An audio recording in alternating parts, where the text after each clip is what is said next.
Carolyn Dube here. What's the play for today? Well, today I'm playing around in my art journal, and along the way, you're going to see a really quick way to do stenciling that also creates a bit of an organic edge to it.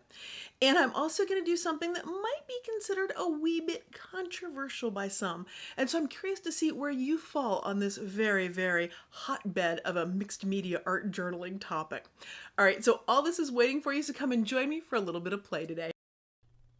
This is a page in my art journal, and frequently there are pages where I've cleaned something off, used up the last of something, and who knows what it'll become. I mean, these are just layers after all, right? Now you might be wondering if I'm using that gel plate correctly with the stencil. I mean, I just put the stencil on the paper and then the gel plate on top of it. Well, here's the thing. When you're using gel plates and stencils, it's not like there's a wrong way to do it. There are lots of ways it can be done.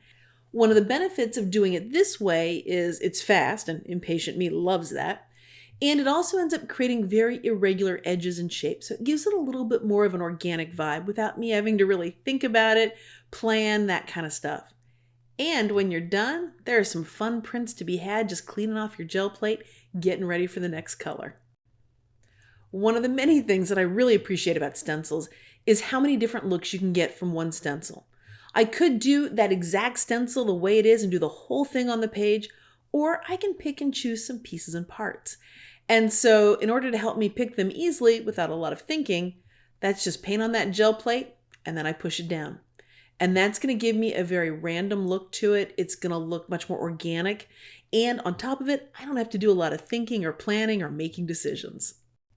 And I do like to use every drop of paint that I can. So as I'm cleaning off the plate here, as I'm cleaning off the orange from the brayer, I'm just building up layers on that scrap paper, and that'll eventually get used in something at some point. Now, is this the only way you can use a stencil and a gel plate together? Absolutely not. If you've seen many of my videos, you know there are lots of ways that these two supplies can play together. And one of the really great things about using them together is they bring out the best in each of them. And so if you want to go deep into stencils and gel printing, I've got a workshop that is entirely focused on that, and it's called Stencilrific Layers. You can find all the details over on my website at acolorfuljourney.com, and yep, I'll have a link down below for you too. And also down there in the description, I have all the supplies that I'm using, so I have the names of all of the stencils that I'm using that are all, by the way, from StencilGirlProducts.com. All right, so I'm just going to clean the paint off of this plate here by just simply putting it in different places on this page. And now what I've got is some random pattern, some color going on here. But what's next? You know, I'd love to tell you there was some grand plan going on here and I knew exactly where this page was going to end up, but I don't have any idea. What I do know is there is some white space still on that paper, and so I'm just going to put some color around it. And if you're thinking I'm just slapping paint on there without doing a lot of contemplation, you are absolutely correct. I am just playing around with that paint and filling up the page. Again, there's no plan, no idea where this is going, and frankly, we're still in the early layers on this, so who knows what it will become.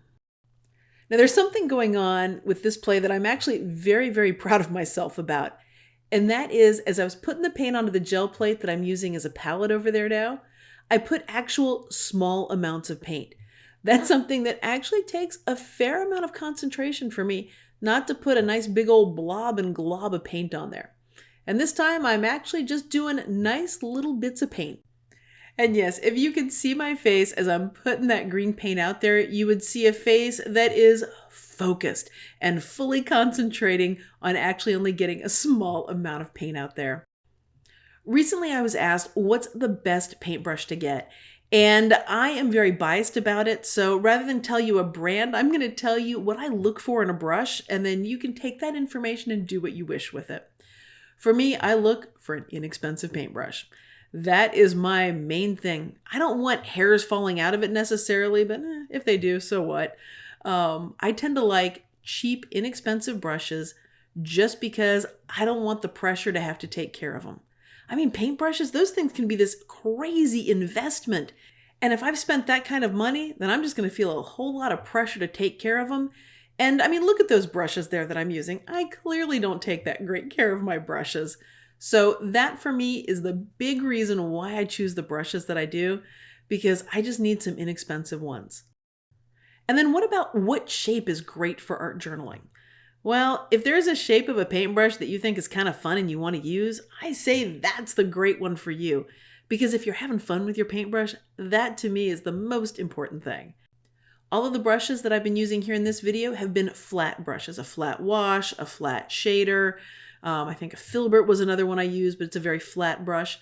And that is not that it's the right thing to do. It's just what I enjoy, how it feels in my hand. I like using it. So whatever paintbrush you've got, whatever kind you like, that will be great for you to use in your art journal. Now that I've just about covered up all the white space on this page, I'm starting to think about what I want to do for the next layer. I've got this random background, but what can I do with it? Well, what I'm going to do is put some ovals on it. That's a shape that's really been calling to me lately. And so what I'm going to do is I'm going to use my Matisse Stencil to create the ovals. So what I do is I just take a cosmetic sponge and I pounce straight up and down. I'm using a small amount of paint so I get a crisp look to this. And then what I do is I take the stencil and I flip it 180 and then line up the ends of the arches and I stencil again.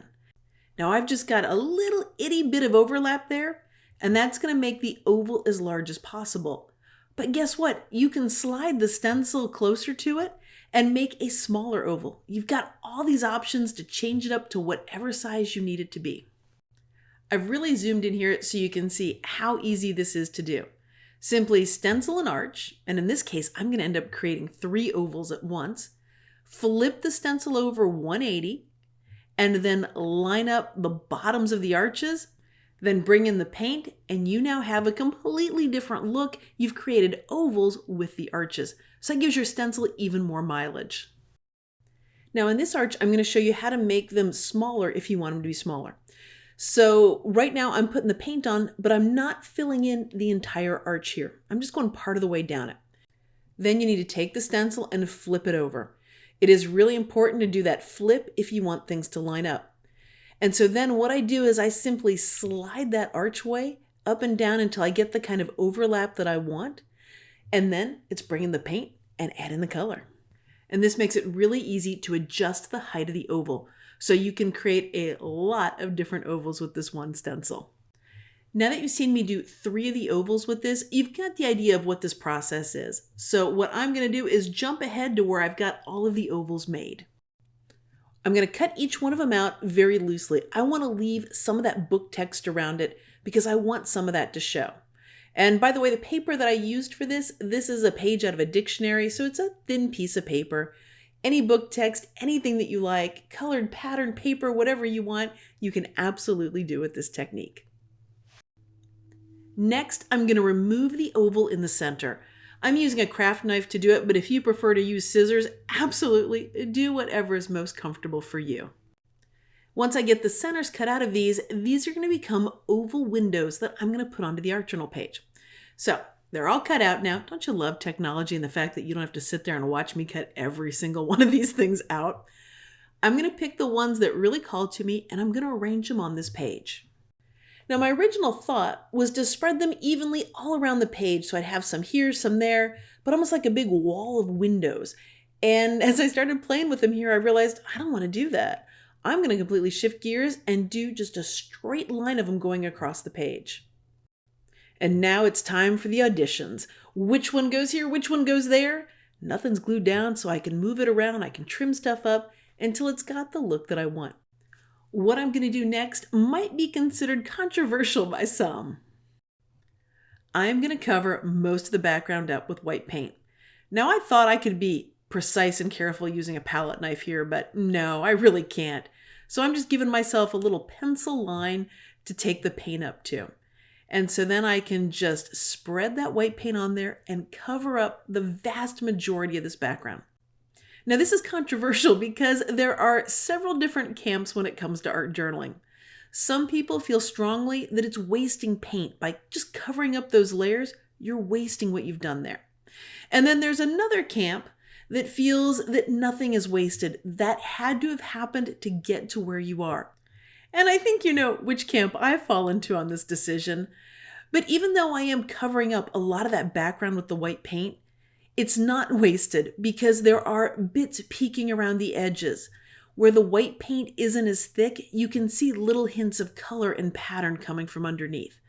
So even though I am putting white paint over a lot of that background, to me it is not wasted. Because one, it was fun to make, so that makes it not a waste. And two, you do see bits of it peeking through around the edges of the page, as well as in little areas around the white paint. You'll see a little bit of blue peeking through, a little bit of pink in that white. So without that color underneath, it wouldn't have that look. So to me, it's not a waste. Now, before I glue those ovals onto the page, I'm going to let it dry completely. Because as much as I try to convince myself I could carefully do it without getting white paint on the arches, I know very well I would. So I'm going to let this dry completely. There are lots of ways to glue something down in your art journal. I'm going to use a glue stick. There's also gel medium, there's double-sided tape. I mean, it's whatever you like to use. Now, the reason why I chose to use a glue stick right now is because I really like the feel of that raw paper, that book text, just the way it is. So that's why I don't want to get any glue on top of it. And this is dictionary book paper, so it's really thin. It's really easy to stick down, so a glue stick will be plenty for this. As I'm looking at these ovals all in a row here, I'm envisioning their portholes on a submarine. And this is looking outside into a very, very colorful world. And this crazy little thought that flashed in my head is going to be the guide for me for what words I want to put on the page. Now that these are portholes and a very colorful submarine ride, I wanted to put the word explore on here. But here on this stencil, the word explore is part of a quote. So that means there's a period at the end of it. By the way, this stencil is called Conversations with Matisse, and these are all quotes from him. So I don't want to have the period on there. So all I did was take a Post-it note and cover up the part that I didn't want. That way, I'm just going to have the word explore. Now you might be able to do this more carefully so that you don't have to put the Post-it note on there. But me, I don't trust myself today with that. So that's why I gave myself a little extra security there with that Post-it note. Now there are a couple of quotes on the stencil that would have worked with this page. So how did I pick this one that I wanted to go with? Well, the reason why is because it had the word courage in it. And submarines have me thinking about courage as well as creating, because when you go out there and make stuff, when you put some of yourself onto your art journal page, that does take courage. And I know to people that don't do it, they may wonder, like, how is it courage to just, put some colors down? But it really, really can take courage to do it. And if you're still watching this video, if you're at this point in the video, you probably know what I mean about that courage that it takes to create some days. So that's why I went with this quote from Matisse. I'm going to add a touch of journaling here, just a couple of thoughts that I've got right at the bottom. And then to me, this page is now done. And I'm really kind of surprised I'm leaving this much white space on it. I just never know where the play is going to end up. Well, thanks for joining me for today's play. If you've enjoyed this video, if you've had fun, I'd so appreciate it if you gave it a thumbs up. And of course, if you want to see more of my videos, hit that subscribe button. That way you'll know as soon as I've got a new one out. Now, if you're curious about stencils and gel plates and ways to use them and really want to understand why they do what they do and really open up the possibilities so you can get even more out of your supplies, then check out my online workshop, Stencilrific Layers. Details are all below for you, and of course you can find everything over on my website at acolorfuljourney.com. Thanks so much for letting me be a part of your colorful journey.